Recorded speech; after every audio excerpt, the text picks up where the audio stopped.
या व्हिडिओमध्ये आपण विभाज्यतेच्या कसोट्या पाहणार आहोत. विभाज्यतेच्या कसोट्या म्हणजे एखाद्या संख्येला दुसऱ्या संख्येने पूर्ण भाग जातो की नाही ते प्रत्यक्ष भागून न पाहता काही कसोट्यांच्या, काही चाचण्यांच्या आधारे निर्धारित करणे होय. जर एखादी संख्या मोठी असेल तर प्रत्यक्ष भागाकाराला वेळ लागू शकतो. तो भागाकार मोठा होऊ शकतो, त्याला वेळ खूप लागेल. त्यासाठी वेळ वाचवण्यासाठी विभाज्यतेच्या कसोट्या वापरल्या जातात. अनेक संख्यांच्या विभाज्यतेच्या कसोट्या उपलब्ध आहेत. त्यापैकी काही संख्यांच्याच विभाज्यतेच्या कसोट्या आपण या भागात पाहणार आहोत. 2 ते 10 पर्यंतच्या संख्यांच्या कसोट्या आपण इथे पाहणार आहोत. प्रथम पाहूयात 2ची विभाज्यतेची कसोटी. ज्या संख्येच्या एकक स्थानी 2, 4, 6, 8, 0 हे अंक येतात त्या संख्येला 2ने निशेष भाग जातो किंवा ती संख्या 2ने विभाज्य असते. म्हणजेच संख्या कितीही अंकी मोठी असली तरी त्या संख्येच्या जर एकक स्थानी या 5 अंकापैकी एक अंक येत असेल 2, 4, 6, 8 आणि 0 तर त्या संख्येला 2ने पूर्ण भाग जातो हे आपल्याला म्हणता येतं. म्हणजेच थोडक्यात सर्व सम संख्यांना 2ने पूर्ण भाग जातो. सर्व सम संख्यांची 2 ही विभाज्य संख्या असते. उदाहरणादाखल पाहायचं असेल तर 4, 8, 12, 44, 76, 200 इत्यादी या सर्व संख्यांच्या एकक स्थानी आपल्याला वरील 5 पैकी एक अंक असलेला आपल्याला दिसून येईल. पाहूयात 3ची विभाज्यतेची कसोटी. ज्या संख्येच्या अंकांच्या बेरजेला 3ने पूर्ण भाग जातो त्या संख्येलाही 3ने निशेष भाग जातो किंवा ती संख्या 3ने विभाज्य असते. ही आहे 3ची विभाज्यतेची कसोटी. उदाहरण घेऊन पाहू म्हणजे आपल्या लक्षात येईल. उदाहरणात 714 ही संख्या आहे आणि तिला 3ने पूर्ण भाग जातो का हे कसोटीच्या आधारे आपल्याला पाहायचं आहे.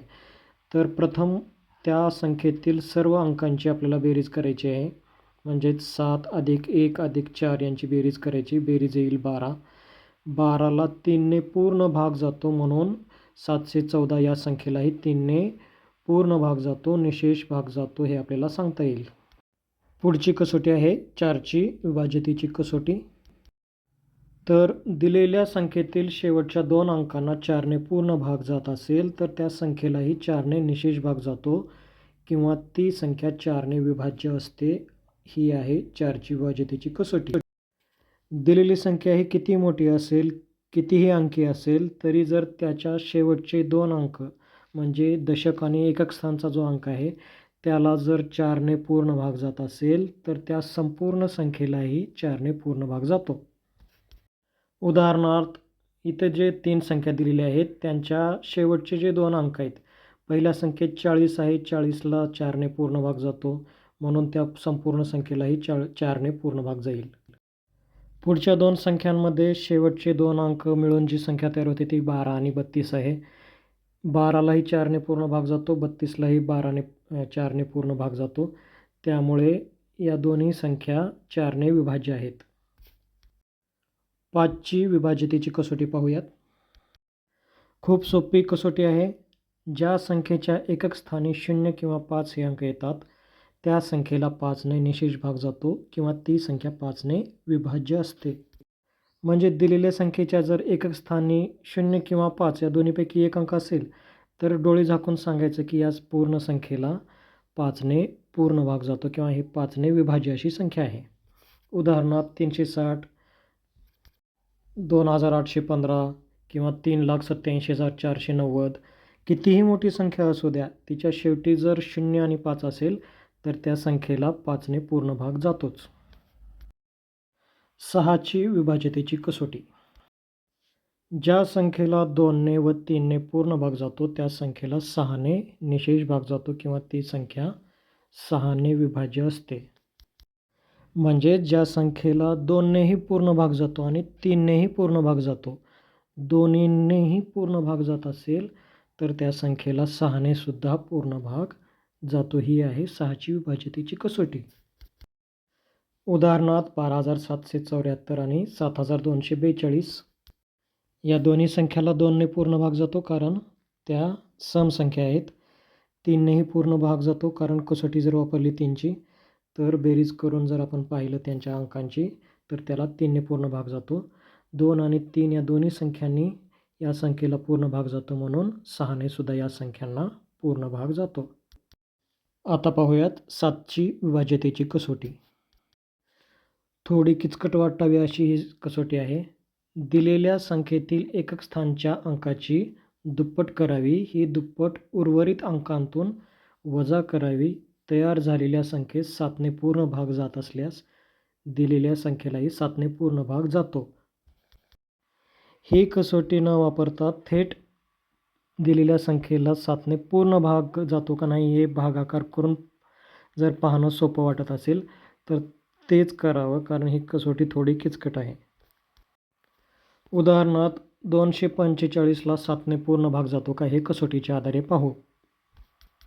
कसोटीनुसार एकक स्थानच्या अंकाची दुप्पट करायची आहे, म्हणजे 5ची दुप्पट करायची आणि त्यातून उरलेल्या अंकातून आलेला गुणाकार वजा करायचा आहे आणि त्या आलेल्या संख्येला 7ने पूर्ण भाग जातो का हे पाहायचं आहे.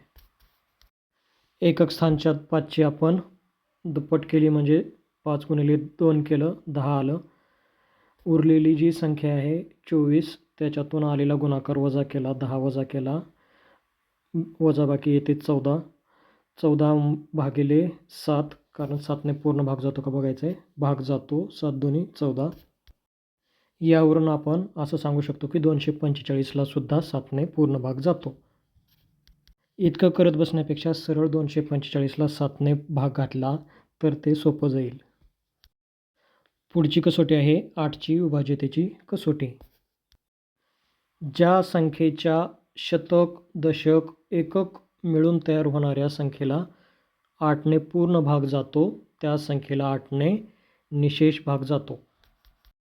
म्हणजे दिलेली संख्या जर खूप मोठी असेल तर त्याच्या शतक, दशक आणि एकक स्थानच्या अंकांपासून मिळून जी तयार होणारी संख्या आहे तिला जर 8ने पूर्ण भाग जात असेल तर त्या संपूर्ण संख्येला सुद्धा 8ने पूर्ण भाग जातो असं आपल्याला म्हणता येईल.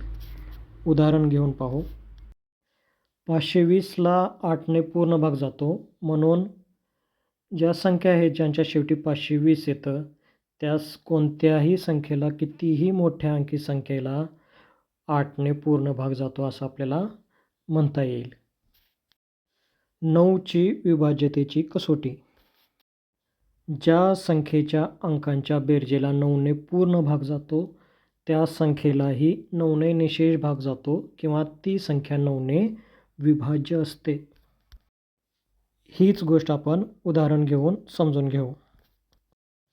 उदाहरणार्थ 2214 या संख्येला 9ने पूर्ण भाग जातो का हे कसोटीच्या माध्यमातून आपण पाहू.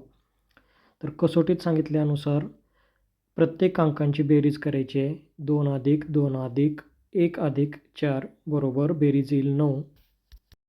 आलेल्या बेरजेला 9ने पूर्ण भाग जातो, 9ला 9ने पूर्ण भाग जातो, म्हणून आपल्याला असं सांगता येईल की 2214 या संख्येला सुद्धा 9ने पूर्ण भाग जातो.